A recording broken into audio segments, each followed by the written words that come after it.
গিয়েছিলাম ননদের বাসায় পরশুদিন। ভিডিওটা ছিল গত 2-3 দিন আগের, গত শুক্রবারে। যাই হোক, আসসালামু আলাইকুম সবাইকে, কেমন আছেন সবাই? আমরা যাওয়ার সময় একটা রেস্টুরেন্টে নামি, সেখানে চা কফি একটু খেয়ে, নাস্তা খেয়ে একটু ব্রেক নিয়ে ননদের বাসায় যাই। যে গল্প গুজব করে ক্ষুধা লেগেছে, খাওয়ার টাইম এসে বাকি ভিডিও নিতে পারিনি। খাওয়া দাওয়া করছি দেশি মুরগির মাংস দিয়ে ছোটো মাছের চটচটি। এত মজা হয়েছিল, তরকারিটা মনে হয় রুগীদের মতো, তবুও খুব মজা লেগেছে। যাই হোক, খেয়ে দিয়ে পরের দিন সকালবেলার ভিডিও এটা।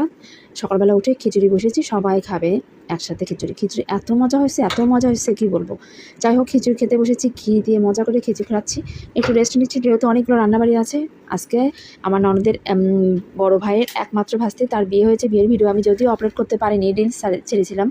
তো তাকে দাওয়াত করেছে, জামাইসহ তার পুরো পরিবারকে দাওয়াত করা হয়েছে, তাদের জন্য এত আয়োজন।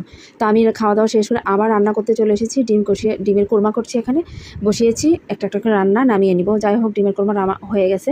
এখানে সব কিছু গুছিয়ে নিয়েছে। আমার যা আবার ছোটো যা আসছে, তাকে আবার আমি মাছ ভাজার জন্য বসিয়ে দিয়েছি।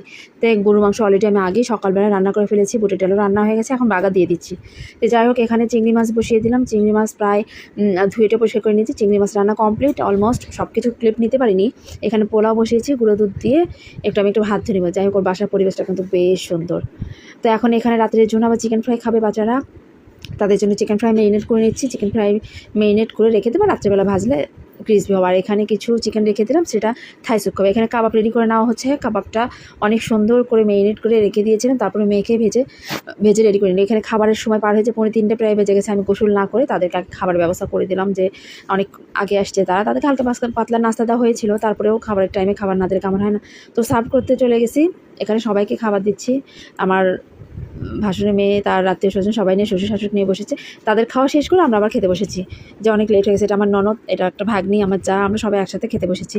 পোলাও নিয়েছি, পোলাও নিয়ে মাছ ভাজি দিয়ে ভাত খাওয়া শুরু করে দিয়েছি।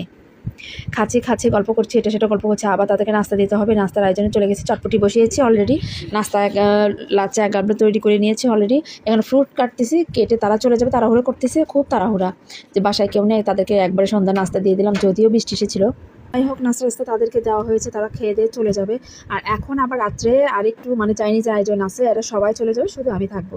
তো যাই হোক, এখানে রাত্রে আবার আয়োজন আছে, সবাই খাওয়া দাওয়া শেষ করে আমি আবার সেই আয়োজনের ব্যবস্থা করে একটু রেস্ট নিব। রেস্ট নিয়ে এই যে চিকেন ফ্রাই করতে আসলাম। ক্যাসিউনাট সালাদ 2-3 কড়াই ভেজে নিব। সালাদ কেটে নিয়েছি, ম্যারিনেট করে রেখেছিলাম আগেই, তো ভেজে নিলাম। ভেজে নেওয়ার পরে এখানে 3 কড়াই আমি ভেজে নিব। ভেজে নেওয়ার পরে বাদাম ভেজে নিব।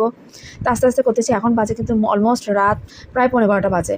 এগুলো খাবার দাবার সাথে 1:30 থেকে 1:45 বেজে গেছে। যাই হোক, সালাদের জন্য সব কিছু ভেজে নিচ্ছি। থাই স্যুপ অলরেডি 1 হাঁড়ি বসিয়েছি। থাই স্যুপ রান্না প্রায় কমপ্লিট হয়ে গেছে। থাই স্যুপ নেমে আমি সালাডটা প্রিপারেশন করে নিয়েছি। ওইদিকে আমার ননদকে পাঠিয়েছি, তাকে চিকেন ফ্রাই ভাজার জন্য।